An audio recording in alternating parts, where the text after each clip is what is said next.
jemaat online dari Anugerah Church. Kalau Anda sedang menyaksikan siaran ini baik melalui Facebook Anugerah Ministries ataupun YouTube Anugerah Ministries, silakan Anda boleh ketikkan di kolom komentar dari mana Anda menonton ya, supaya kami nanti bisa mendoakan saudara di daerah-daerah yang saudara sebutkan tersebut ya. Dan senang sekali pada pagi hari ini kami semua masih diberi kesempatan oleh Tuhan untuk bisa melayani saudara ya. Puji Tuhan. Nah, Bapak Ibu, saudara-saudari yang dikasihi oleh Tuhan Yesus Kristus, hari ini tema khotbah kita adalah Love Hurts, atau bahasa Indonesianya kasih itu menyakitkan, tapi ada tanda tanyanya ya. Apakah kasih itu menyakitkan ya? Nah, saudara, karena kita tahu bahwa Tuhan Yesus itu memerintahkan kita, murid-muridnya, untuk saling mengasihi, agar supaya dunia tahu bahwa kita itu adalah murid-muridnya Tuhan Yesus. Tapi kenyataannya sebagian orang berpendapat bahwa mengasihi itu menyakitkan. Nah loh, yang baru putus pacar ya kan, ini biasanya para remaja-remaja pasti punya pendapat bahwa mengasihi itu menyakitkan. Tapi hari ini kita mau lihat apakah demikian keadaannya. Kita buka firman Tuhan. Yohanes pasal yang ke-13 ayat 35 ya. Karena di bulan April ini tema besar dari Anugerah Church adalah Love Revolution, maka kita banyak membahas tentang kasih di bulan ini saudara ya. Yohanes 13 ayatnya yang ke-35. Yang sudah ketemu katakan amin. Di screen juga sudah ada. Mari kita baca bersama-sama 2, 3. Dengan demikian semua orang akan tahu bahwa kamu adalah murid-muridku, yaitu jikalau kamu saling mengasihi. Ini adalah perkataan dari Tuhan Yesus sendiri. Ini kalau dalam Alkitab bahasa Inggris ini pasti huruf-hurufnya ini warnanya merah saudara. Menandakan bahwa Tuhan Yesuslah yang mengucapkan kata-kata ini dengan mulutnya. Jadi Tuhan Yesus itu mau supaya murid-muridnya itu saling mengasihi. Dengan cara itulah dunia akan melihat. Dengan cara itulah dunia akan tahu bahwa kita adalah murid-murid Yesus. Kalau kita saling mengasihi. Tapi kenapa saling mengasihi itu susah banget untuk dilakukan? Ya, karena kita itu berurusan dengan manusia yang tidak sempurna ya. Intinya begitu saudara ya. Kalau saudara sempat berpikir atau bertanya kenapa mengasihi itu susah banget gitu kan, saling mengasihi ya. Itu karena kita itu berurusan sama manusia-manusia yang tidak sempurna ya. Ketidaksempurnaan itulah yang seringkali membuat kita kecewa, membuat kita kepahitan ya. Kemudian kita menjadi apatis, kemudian kita tidak mau lagi untuk mengasihi karena kita tidak mau untuk disakiti ya. Tetapi hari ini biarlah firman Tuhan mengingatkan kembali kepada kita bahwa menjadi orang Kristen hukum yang pertama dan terutama adalah kasih. Jadi kita tidak bisa menjadi orang Kristen dan bilang aku tidak rela untuk mengasihi, tidak bisa. Ya, itu adalah suatu hal yang harus dilakukan oleh anak-anak Tuhan. Yang percaya katakan amin, ketikan anak-anak Tuhan harus mengasihi. Amin saudara ya. Nah, sekarang kita akan masuk dalam poin yang pertama. Ya, poin yang pertama tentang love hurts, kasih menyakitkan gitu ya. Nah, yang pertama, kita tuh harus punya yang namanya revolusi kasih kepada Tuhan. Ya, minggu yang lalu kita sudah belajar merayakan Paskah, bagaimana Yesus mati di atas kayu salib sebagai bukti kasihnya kepada kita umat manusia. Ya, itu adalah revolusi kasihnya Tuhan kepada manusia. Nah sekarang sebagai gantinya kita juga harus mau membuktikan revolusi kasih kita kepada Tuhan. Ya, saudara, untuk bisa melakukan revolusi kasih kepada Tuhan ini, ya, kita harus mempunyai sikap hati yang seperti ini. Bahwa kita kalau dulu ikut Tuhan karena pengen dapat kesembuhan, kalau dulu kita ikut Tuhan karena ingin dapat kekayaan, kalau dulu kita ikut Tuhan karena ingin dapat berkat, ya kan? Kalau sekarang ikut Tuhan mungkin supaya nggak kena sakit COVID-19 gitu kan saudara ya. Nah sekarang kita itu harus belajar untuk mengasihi Tuhan baik atau tidak baik keadaannya. Mengikuti Tuhan no matter what. Jadi saudara, kita perlu dalam revolusi kasih kita kepada Tuhan ini, kita perlu belajar untuk mengikuti Tuhan bukan karena apa yang bisa kita dapatkan. Kita mengikut Tuhan bukan karena apa yang bisa kita dapatkan dari Tuhan, tapi karena kita mengasihi Dia. Yang percaya katakan amin saudara. Karena Dia sudah terlebih dahulu mengasihi kita. Ada amin saudara ya. Ketikan amin kalau saudara percaya. Nah saudara, jadi kita lihat mengasihi Tuhan itu bukan karena ada maunya. Tapi karena Tuhan adalah Bapa kita yang kekal. Amin saudara ya. Nah kalau namanya anak itu, kalau kita dilahirkan di dalam suatu keluarga, tentunya kita nggak bisa nawar ya. Tuhan aku mau milih dong dilahirkan di keluarga orang kaya misalnya gitu. Aku mau milih dong dilahirkan di keluarga bangsawan gitu ya. Kalau bisa aku lahirnya di istana Tuhan gitu ya. Nah kita nggak bisa milih, kita nggak bisa titip pesan sponsor seperti itu saudara. Di mana kita dilahirkan itu adalah tempat yang Tuhan percayakan kepada kita. Nah kita nggak bisa milih siapa orang tua kita, tapi tentunya sebagai anak kita pasti akan mengasihi orang tua kita. Benar saudara ya? Nah kita nggak bisa milih-milih gitu kan ya. Oh papaku kurang ganteng, aku nggak mau ganti papa lain, nggak bisa saudara. Mamaku kurang cantik, ganti mama lain, nggak bisa saudara ya. Jadi terimalah keadaan di mana engkau dilahirkan. Sama halnya kalau kita menjadi anak Tuhan, kita nggak bisa untuk milih-milih, tapi di dalam keluarga ya namanya anak pasti akan mengasihi orang tuanya karena orang tuanya sudah terlebih dahulu mengasihi anak ini ya saudara ya. Jadi seperti itu. Nah ketika Tuhan meminta kita untuk berbagi ya, kita mau bergerak atau tidak ya, Yesus sudah memberikan contoh kepada kita unconditional love itu sebagai apa. Ya, sekarang kita juga perlu belajar untuk mengasihi dan mengikuti Tuhan itu unconditionally, tanpa syarat ya. Ketika Tuhan minta kita berbagi, kita mau nggak bergerak ya?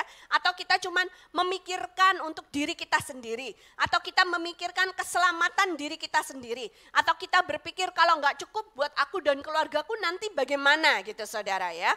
Nah ini informasi buat saudara, di Anugerah Church dan Anugerah Ministries kami sedang membuat suatu pergerakan yang bernama Project Sarfat saudara ya.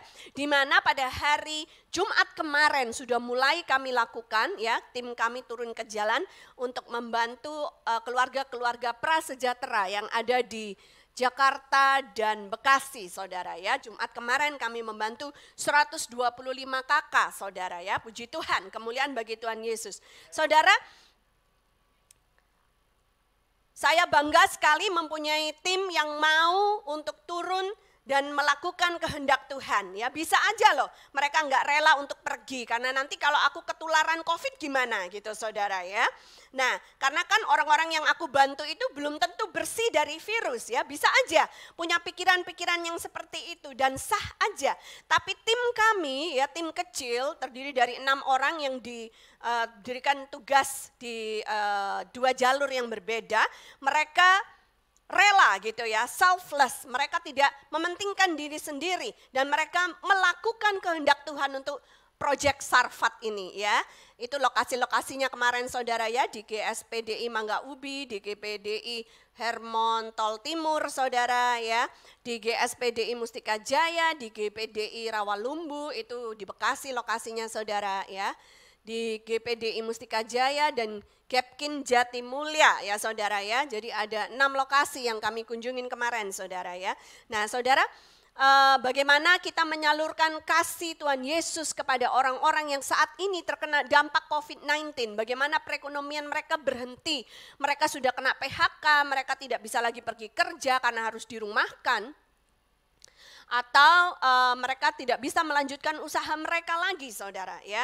Nah ada anak-anak yang sudah kehabisan susu, kami datang membawa susu buat anak-anak, membawa beras, membawa minyak, membawa mie instan, membawa sarden saudara ya. Nah Seringkali saya juga harus melepaskan suami saya, merelakan suami saya untuk pergi ke daerah-daerah yang rawan seperti ini. Ini bukan pertama kalinya Anugerah Ministries sudah berdiri selama 15 tahun ini saudara ya, dari 2005 sekarang udah 2020, 15 tahun ini bukan pertama kalinya kami melakukan bakti sosial ke daerah-daerah yang rawan. Kami sudah pernah pergi ke daerah banjir, ke daerah gunung meletus, ke daerah tanah longsor, ke daerah gempa bumi, ke daerah likuifaksi, ke daerah tsunami, saudara ya. Dan ketika setiap kali saya harus melepaskan suami saya, itu saya juga deg-degan gitu saudara ya. Tapi saya selalu diingatkan oleh Tuhan sebuah ayat di dalam firman-Nya yang berkata seperti ini di Matius 10 ayat 39. Barang siapa mempertahankan nyawanya, ia akan kehilangan nyawanya. Dan barang siapa kehilangan nyawanya karena aku, ia akan memperolehnya. Yang percaya katakan amin saudara. Jadi ketika saya membaca ayat itu, saya selalu dikuatkan bahwa ketika kita berjalan menuruti kehendak Tuhan, ketika Tuhan minta kita melakukan sesuatu dan kita rela untuk melakukannya, kaki kita berkasutkan kerelaan untuk menyebarkan, membawa kabar baik kepada mereka yang membutuhkan. Tahukah saudara bahwa meskipun ada resiko yang harus ditanggung oleh tim kita, tapi percayalah bahwa firman Tuhan sudah berjanji ketika engkau harus mempertaruhkan nyawamu untuk melakukan kehendak Tuhan, maka engkau tidak akan kehilangan nyawamu, engkau akan memperolehnya. Yang percaya katakan amin saudara. Akan ada perlindungan Tuhan ketika engkau bergerak menggenapi kehendak Tuhan. Tuhan akan sertai, Tuhan akan jagai keselamatanmu, pergi dengan selamat, kembali dengan selamat. Itu yang selalu kami percayai dan kami doakan ketika tim kami pergi untuk menjalankan bakti sosial ke daerah-daerah yang bahaya. Nah saudara, inilah revolusi kasih. Kita mengikuti Tuhan bukan hanya ketika baik keadaannya, tetapi ketika tidak baik keadaannya, kita pun tetap mengikuti Tuhan. Ada amin saudara. Kita melakukan kehendak Tuhan bukan saja ketika keadaannya baik, tapi ketika keadaan tidak baik sekalipun kita tetap mau dan rela, tersedia, available untuk melakukan kehendak Tuhan.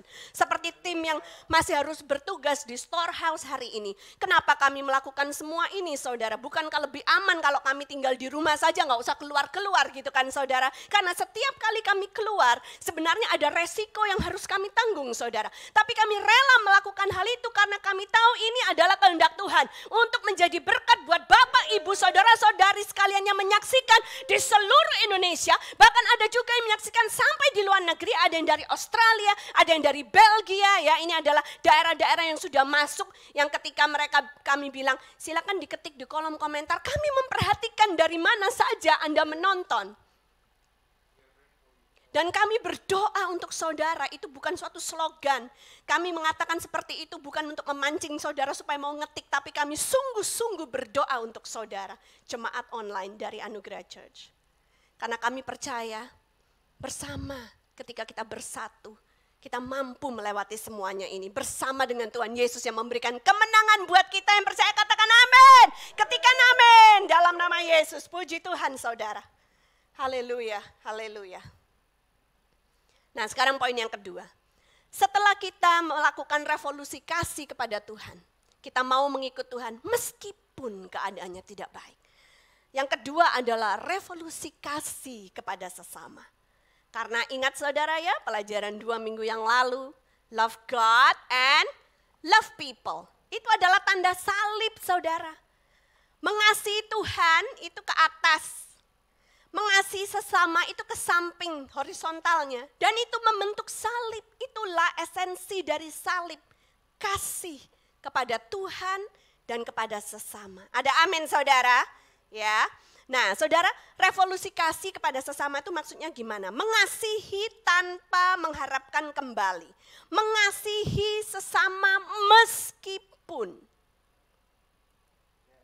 meskipun dia menyakiti hatiku. Meskipun dia sudah sering kali membuat aku kecewa. Meskipun dia suka bikin aku marah gitu kan saudara ya. Tapi aku tetap mengasihinya karena dia adalah anak Tuhan juga. Amin saudara ya. Nah ini lebih sulit dilakukan daripada mengasihi Tuhan. Karena mengasihi Tuhan ya dia adalah Tuhan yang sempurna saudara ya. Maka mudah buat kita untuk mengasihi Tuhan balik. Tapi mengasihi sesama yang tidak sempurna. Nah disitulah challenge-nya, disitulah tantangannya. Nah firman Tuhan yang berkata demikian di 1 Yohanes pasal yang keempat ayatnya yang ke-20. 1 Yohanes pasal yang keempat ayatnya yang ke-20. Di screen sudah ada. Kita akan baca bersama-sama 2, 3. Jikalau seorang berkata, aku mengasihi Allah dan ia membenci saudaranya, maka ia adalah pendusta. Karena barang siapa tidak mengasihi saudaranya yang dilihatnya, tidak mungkin mengasihi Allah yang tidak dilihatnya. Katakan wow saudara. Ketikan wow saudara. Ya. Jadi kita tidak bisa seenak-enaknya bilang, oh aku mengasihi Tuhan, I love you more than life. Ya. Oh Yesus engkau segalanya bagiku, aku mengasihimu. Ayat ini mengingatkan pada kita kalau kita berani untuk mengaku bahwa kita mengasihi Allah, maka itu harus dibuktikan dengan mengasihi sesama kita yang kelihatan dengan mata. Kalau orang yang kelihatan dengan mata aja kita nggak bisa mengasihinya, saudara kita, ya. Namanya saudara itu kan kadang-kadang bisa aja bentrok saudara ya, beda pendapat ya kan. Kecil main kelereng bareng, udah gede karena suatu bisnis dan lain hal ya. Berbeda pendapat, berbeda prinsip, wah langsung nggak mau bisnis bareng lagi misalnya gitu saudara ya kan. Tapi kadang-kadang seringkali yang menyakitkan itu adalah kemudian nggak usah saudara-saudaraan lagi. Sampai gua mati ya nggak usah lu nginjek rumah gua lagi. Kalaupun gua mati lu nggak usah datang ke kubur gua ya. Putus hubungan mulai sekarang. Nah saudara itu menyakitkan hatinya Tuhan. Kau tidak bisa bilang dengan mulutmu bahwa kau mengasihi Tuhan. Tapi kau membenci saudaramu. Biarlah kita hari ini merefleksikannya dalam hidup kita. Karena kalau kita tidak bisa mengasihi orang yang kelihatan dengan mata, bagaimana kita mau klaim bahwa kita mengasihi Tuhan yang tidak kelihatan? Firman Tuhan seringkali bagaikan pedang yang bermata dua saudara, menusuk untuk memisahkan roh dan jiwa saudara, menusuk memisahkan tulang dan sumsum saudara ya. Jadi biarlah hari ini kita berkaca kepada firman Tuhan. Ada di mana keadaan hidup kita sekarang? Bagaimana keadaan hati kita sekarang? Ya, saudara jadilah orang yang dewasa. Tidak semua orang itu harus setuju dengan pendapat kita. Tidak semua orang harus suka sama kita. Terimalah kenyataan bahwa akan ada orang-orang yang gak suka sama kita. Ya, ada orang-orang yang akan gak setuju sama pendapat kita, gak apa-apa. Tapi bukan berarti kalau beda pendapat terus kita musuhan putus hubungan. Tetapi kita bisa beda pendapat dan tetap saling menghormati dan saling menghargai. Yang percaya katakan amin ya. Itulah yang diinginkan oleh Tuhan. Dan karakteristik orang dewasa ini bukan berarti orang yang lebih tua umurnya akan bisa melakukannya. Karena ternyata dewasa itu tidak ditentukan oleh umur saja. Ya, karena seringkali orang yang lebih tua justru semakin minta dituruti gitu saudara ya. Nah hari ini mari kita introspeksi diri kita. Kenapa seringkali hubungan orang tua dengan anak itu renggang? Karena orang tua selalu mau dituruti, pokoknya kamu nurut nak gitu ya. Pendapat anaknya tidak pernah didengarkan karena itu anaknya sakit hati. Karena itu anaknya tidak mau lagi mengemukakan pendapat kepada orang tuanya. Percuma, toh semua pendapatku ditolak sama orang tuaku. Karena itulah ada hubungan antara orang tua dan anak yang tidak harmonis. Dan hari ini biarlah firman Tuhan menegur kita. Buat para orang tua supaya kita mau introspeksi diri. Mau mendengarkan pendapat anak kita. Kalaupun beda pendapat ya nggak apa-apa. Dihargai saja. Ya, dihargai perbedaan pendapat itu bukan berarti harus musuhan.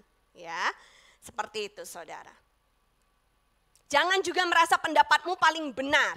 Karena kalau setiap orang merasa dirinya paling benar, bagaimana kita bisa hidup di dalam kasih? Kalau semua orang benar, terus siapa yang mau ngalah? Saudara, tubuh Kristus terpecah-pecah karena perbedaan pendapat, karena perbedaan doktrin. Sadarkah Anda bahwa Tuhan Yesus itu meminta kita untuk bersatu? Yang percaya katakan amin, ketikan amin saudara. Ketikan Tuhan Yesus minta kita untuk bersatu. Suatu hari Tuhan Yesus berdoa ketika dia masih hidup di atas muka bumi ini. Dicatat di Yohanes 17 ayat 21. Berdoa kepada Bapanya yang di sorga. Supaya mereka semua menjadi satu sama seperti Engkau ya Bapa di dalam aku dan aku di dalam Engkau, agar mereka juga di dalam kita. Supaya dunia percaya bahwa Engkaulah yang telah mengutus aku. Saya pikir sampai hari ini Tuhan Yesus masih berdoa supaya tubuhnya ini bisa menjadi satu. Karena ada begitu banyak perpecahan di dalam tubuh Kristus. Yang mata tidak mau kerjasama dengan tangan, kaki tidak mau kerjasama dengan pinggang, terus bagaimana dong saudara? Nah, ayat ini penting sekali sampai harus diulang kembali di Yohanes pasal 17 ayat 23. Ya, jadi kalau dalam satu pasal, engkau membaca ada pengulangan-pengulangan, itu artinya sangat penting sampai harus diberikan pengulangan, sampai harus ditekankan kembali. Yohanes 17 ayat 23. Yesus berkata demikian. Aku di dalam mereka dan engkau di dalam aku supaya mereka sempurna menjadi satu.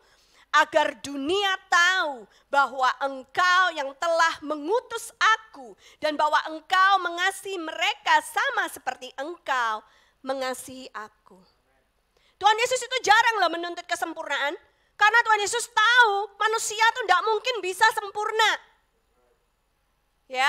Di Alkitab baru dicatat tuh cuma beberapa kali aja. Be ye perfect as your Father in heaven is perfect. Itu di Matius pasal yang ke-5 saudara ya. Jadilah engkau sempurna sama seperti Bapamu di surga sempurna. Tapi itu bicara tentang hal mengasihi. Kemudian di sini dikatakan supaya mereka sempurna menjadi satu. Mengasihi dan bersatu. Itu yang Tuhan inginkan kita sempurna. Tapi sempurna ini bukan perfect begitu. Sempurna ini artinya dewasa, matang. Bahwa kita mengerti konsep ini dan kita bisa melakukannya. Saudara, bagaimana mungkin kita akan pernah sempurna menjadi satu kalau setiap gereja merasa paling benar. Kalau setiap denominasi merasa paling benar. Mengeraskan hatinya, tidak mau bersatu dengan gereja yang lain. Tidak mau kerjasama dengan denominasi yang lain. Bagaimana caranya kita akan pernah sempurna menjadi satu? Bagaimana caranya Tuhan Yesus akan datang untuk menjemput tubuhnya kalau tubuhnya masih terpecah belah seperti ini? Satu lagi ayat firman Tuhan yang akan mengingatkan kita tentang bagaimana kita harus bersikap sebagai anak-anak Tuhan. Matius pasal yang ke-5 ayat yang ke-9. Matius pasal yang ke-5 ayatnya yang ke-9, kita baca bersama-sama. 2, 3. Berbahagialah orang yang membawa damai, karena mereka akan disebut anak-anak Allah. Ada anak-anak Allah di tempat ini, lambaikan tangannya. Yang menonton online, boleh juga kasih jempol ya atau lambaikan tangan saudara ya. Yang disebut anak-anak Allah, yang mengaku dirinya anak-anak Allah. Buka telinga lebar-lebar. Kita punya tugas, kalau mau disebut anak-anak Allah, kita harus membawa ribut. Membawa keramaian. Membawa perpecahan. Membawa perdebatan. Kalau kita mau disebut anak-anak Allah, apa yang harus kita bawa? Damai. Kita harus membawa damai kemanapun kita pergi. Jangan membawa perpecahan. Seharusnya ya, kalau kita datang ke suatu tempat dan tempat itu asalnya ribut, karena kita datang, ya kesatuan itu terjadi, damai itu terjadi. Amin saudara. Jangan sampai gara-gara ada kita datang suatu tempat yang awalnya damai, gara-gara kita datang jadi ribut gara-gara kita. Nah, itu namanya kita bukan anak-anak Allah, saudara. Karena sifat pemecah belah, sifat pengadu domba, itu adalah dari setan, saudara. Dan anak-anak setan yang akan melakukan hal-hal yang demikian. Tapi kita adalah anak-anak Tuhan pencinta damai. Ada amin, saudara. Poin yang ketiga. Setelah kita merevolusi kasih kita pada Tuhan, merevolusi kasih kita kepada sesama. Poin yang ketiga adalah mengampuni sebagaimana kita telah diampuni. Nah saudara, mengampuni itu adalah satu bagian yang penting dari mengasihi. Kamu tidak mungkin mengasihi tanpa mengampuni. Karena kita masih hidup di dunia ini, kita masih hidup di tubuh yang fana ini, pasti pernah melakukan salah, pasti pernah melakukan dosa, orang lain juga akan pernah melakukan salah dan dosa terhadap kita. Nah jadi mau nggak mau kita harus rela untuk mengampuni. Saudara, tapi ini tidak mudah, bukan bagian yang mudah untuk dilakukan. Kalau mengasihi yang bagian lain-lainnya mungkin lebih mudah, tapi yang satu ini, saya sering kali ditanya sama orang ya, terutama kalau saya sama Pastor Daniel pergi memberitakan seminar keluarga, marriage workshop gitu saudara ya. Banyak yang bilang, saya enggak bisa Bu mengampuni. Memang mengampuni itu tidak mudah saudara. Apalagi kalau kita sudah tersinggung sekali sama apa yang dia bilang. Orang yang kita cintai bisa-bisanya keluar kata-kata seperti itu dari mulutnya. Oh, itu sakitnya nembus saudara ya. Nah, atau dia kalau udah merasa terinjak-injak harga dirinya ya. Bagaimana mungkin bisa mengampuni? Saudara, mengampuni ini dirasa banyak orang sebagai bagian dari mengasihi yang menyakitkan. Enak aja. Habis dia marah-marah, menginjak harga diriku, lalu dia mau minta maaf. Lalu harus kuampuni gitu. Ya kan? Atau boro-boro dia mau minta maaf, egonya setinggi langit. Ya kan? Dia enggak minta maaf tapi aku harus diminta sama Roh Kudus untuk mengampuni dia lah, kok enak. Banyak orang berpikir kok enak. Kenapa aku harus mengampuni? Saudara tahu enggak? Sebenarnya ketika kita mengampuni itu adalah untuk kebaikan kita sendiri. Kita akan dibebaskan dari kegeraman, ketidakterimaan, kegalauan hati, kepahitan. Ya, kita akan diberikan sebagai gantinya damai sejahtera dalam hati kita, ketenangan jiwa, dibebaskan dari sakit penyakit. Karena dokter sudah mengkonfirmasi bahwa kalau orang tidak mau mengampuni itu hatinya ada kepahitan, lama-lama dia bisa terkena sakit penyakit macam-macam saudara. Ya, bayangkan ketika nama orang yang saudara benci itu disebut, wah langsung jantung saudara duk duk duk duk duk duk duk duk duk. Gak terima gitu kan saudara. Apalagi kalau kabarnya orang yang saudara benci itu dipromosi sama Tuhan, duk duk duk duk duk duk duk. Ya, kalau duk duk duk duk kan terus lama-lama jantungan kan saudara ya kan. Nah jadi mending kita melepaskan pengampunan supaya kalaupun nama dia disebut tidak ada duk duk duk duk lagi saudara. Kita gak akan jadi orang yang jantungan saudara ya. Nah tentang hal mengampuni ini saya mau mengajarkan sedikit. Tuhan Yesus mengajarkan kepada kita dalam doa Bapa kami, Matius pasal yang ke-6 ayat 12. Dan ampunilah kami akan kesalahan kami, seperti kami juga mengampuni orang yang bersalah kepada kami. Lalu dilanjutkan ke ayat 14 dan 15. 2, 3. Karena jikalau kamu mengampuni kesalahan orang, Bapamu yang di sorga akan mengampuni kamu juga. Tetapi jikalau kamu tidak mengampuni orang, Bapamu juga tidak akan mengampuni kesalahanmu. Saudara, mengapa mengampuni ini terasa sangat sulit untuk dilakukan? Karena dikasih syarat. Di Matius pasal yang ke-6 yang baru kita baca, karena dikasih syarat. Kalau engkau mengampuni, maka Bapamu di sorga juga akan mengampuni kamu. Tapi kalau kamu tidak mau mengampuni sesamamu, maka Bapamu di sorga juga enggak akan mengampuni kamu. Terasa berat. Karena dikasih syarat saudara. Ada hukum sebab akibat. Sebab kamu mau mengampuni, maka Bapa juga mengampuni kamu. Sebab kamu tidak mau mengampuni, maka Bapa tidak mau mengampuni kamu.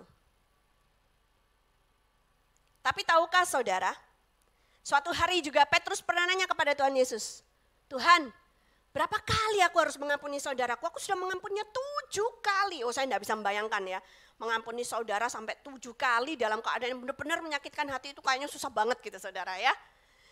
Pada saat itu Petrus berharap bahwa Tuhan Yesus akan bilang, well done Petrus, kamu hebat. Karena 7 itu angka yang sempurna saudara ya. Tapi ternyata Tuhan Yesus menjawab kepada Petrus, aku berkata kepadamu, Ampunilah saudaramu yang bersalah kepada kamu. Bukan hanya 7 kali, tetapi 70 kali 7 kali. Terus mulai jalan matematikanya 70 kali 7 gitu, 490 kali. Wih, banyak banget gitu kan saudara ya. Saudara, bukan tentang jumlahnya, tapi Yesus sedang mengupgrade cara kita mengampuni sesama kita. Bahwa ulang berulang, tanpa syarat kita harus belajar untuk mengampuni mereka. Nah, saya akan ajarkan lebih dalam lagi karena ini suatu kekuatan supaya kita bisa melepaskan pengampunan kepada orang-orang yang bersalah pada kita. Sehingga kita akan mengalami love revolution di dalam hubungan kita dengan sesama. Saudara, karena Tuhan bilang 70 kali 7 kali ya, nyerah deh, angkat tangan. Gak ada seorang pun yang bisa gitu saudara ya. Memang saudara, nggak ada seorang pun yang bisa sampai Tuhan Yesus mati di atas kayu salib. Ketika Tuhan Yesus mati di atas kayu salib, itu dosa kita sebagai manusia sudah diampuni semuanya. Yang percaya katakan amin, ketikan amin saudara ya. Tuhan Yesus mati di atas kayu salib lalu bangkit di hari yang ketiga. Itu merubah semua paradigma kita tentang cara kita mengampuni sesama. Karena tiba-tiba cara kita mengampuni sudah di-upgrade sama Tuhan. Kalau tadi dikasih syarat, kalau kamu bisa mengampuni, kamu diampuni oleh Bapa di surga. Tapi kalau kamu tidak bisa mengampuni, kamu juga tidak diampuni oleh Bapa di surga. Terasa berat, beban yang sangat berat harus kita pikul. Tapi ketika Yesus mati di atas kayu salib, tiba-tiba kita dikasih modal. Kita tidak start dari minus, kita start dari pengampunannya Tuhan Yesus di atas kayu salib yang sudah kita terima terlebih dahulu. You cannot give what you don't have. Kamu tidak bisa memberikan apa yang tidak kamu punya. Ketika kamu belum diampuni, susah buat kamu untuk mengampuni orang lain. Karena itulah orang dunia lebih senang untuk menuntut balas dendam dan lain sebagainya. Tapi anak-anak Tuhan tidak diperbolehkan balas dendam oleh Tuhan. Pembalasan adalah milikku, kata Tuhan. Berbeda dengan dunia. Nah sekarang ketika Yesus sudah mati di atas kayu salib, kita tidak start from minus, kita tidak start from zero, tapi kita start dari plus. Kita sudah diampuni, karena itulah kita punya bekal untuk mengampuni orang lain. Dan itu di-upgrade di kitab Efesus, kita baca saudara. Efesus pasal yang keempat ayat 32.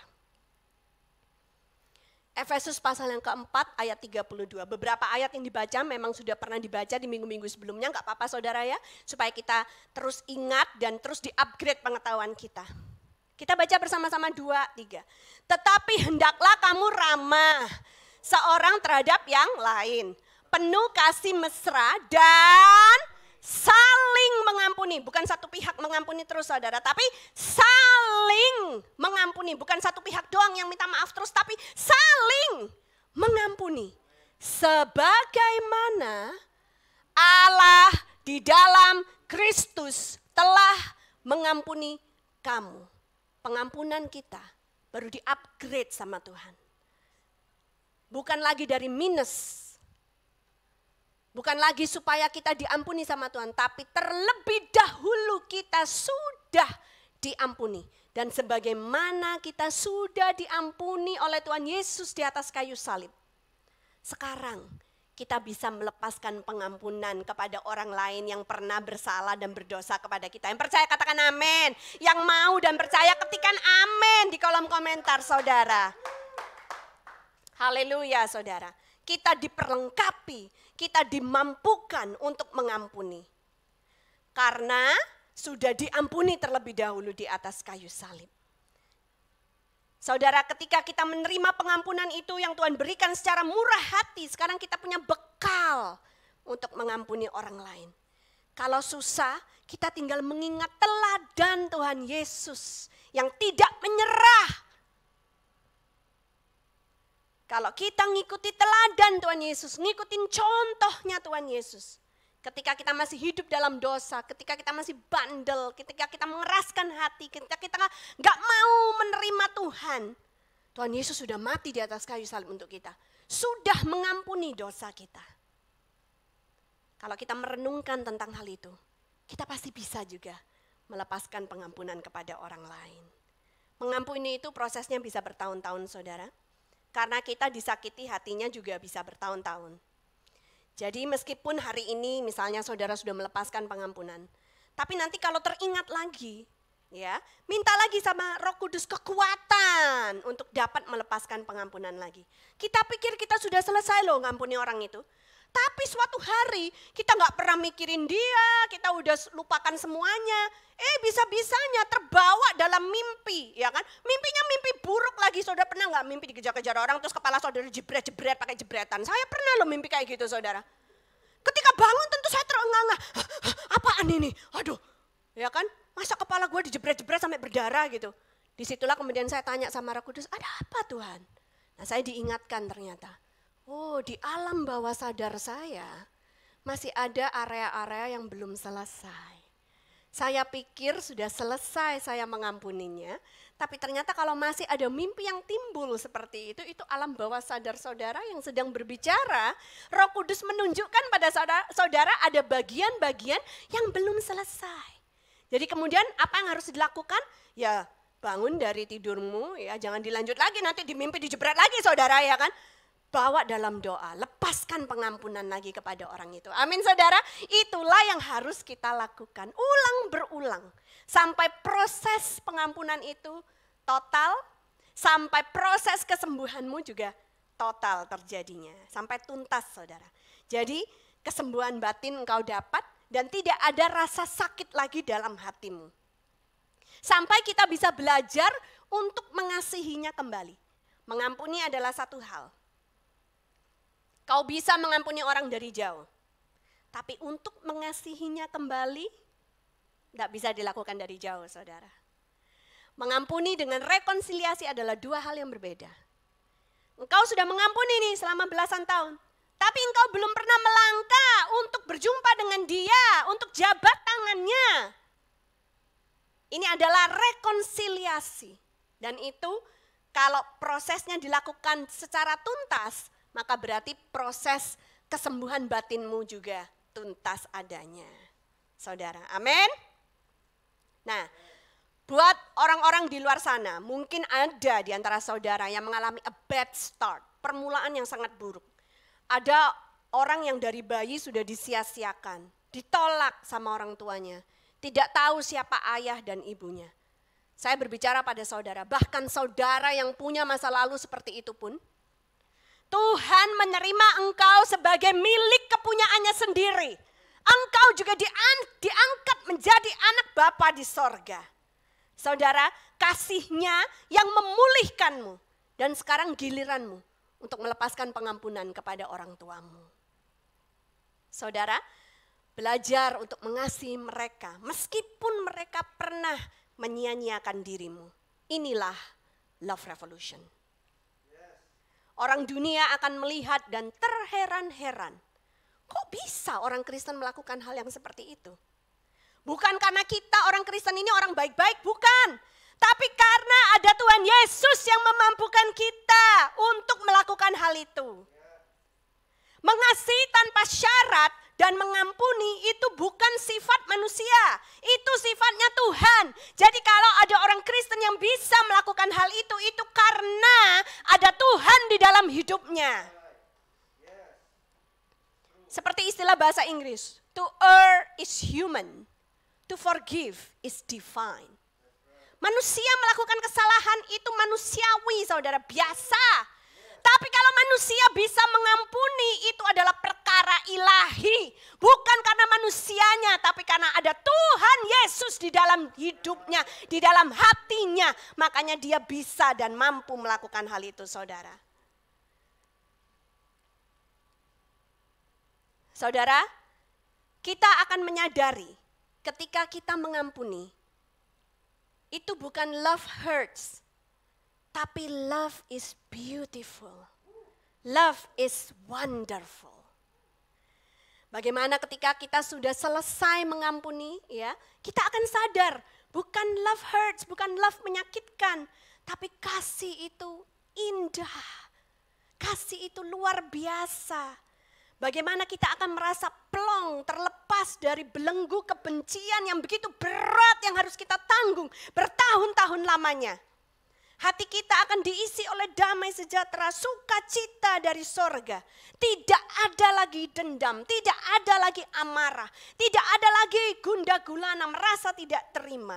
Hati kita akan dibersihkan, kita tidak lagi diikat oleh kepahitan. Dan kita bisa mencintai, mengasihi tanpa syarat. Kita menjadi serupa dengan Yesus. Yang percaya katakan amin saudara, sorak-sorai buat Tuhan Yesus. Haleluya. Saya undang tim musik kembali ke depan, ke tempatnya masing-masing. Ingatlah saudara, Tuhan Yesus itu tidak pernah nyerah mengasihi dirimu. Tuhan Yesus gak pernah nyerah mengampunimu. Seharusnya kita juga tidak menyerah mengasihi dan mengampuni orang lain. Sesama tubuh Kristus. Apalagi anggota keluarga kita sendiri. Kami berdoa biarlah di masa-masa lockdown seperti ini kita di rumah aja. Kita banyak ketemu sama anggota keluarga kita, gak bisa kemana-mana ya. Kami berdoa biarlah ada kerukunan-kerukunan di dalam rumah tangga. Ada kebahagiaan-kebahagiaan kecil di dalam rumah tangga Anda. Dijauhkan dari keributan. Belajarlah untuk menjadi orang yang dewasa. Untuk mengampuni. Belajarlah untuk mengasihi mereka kembali.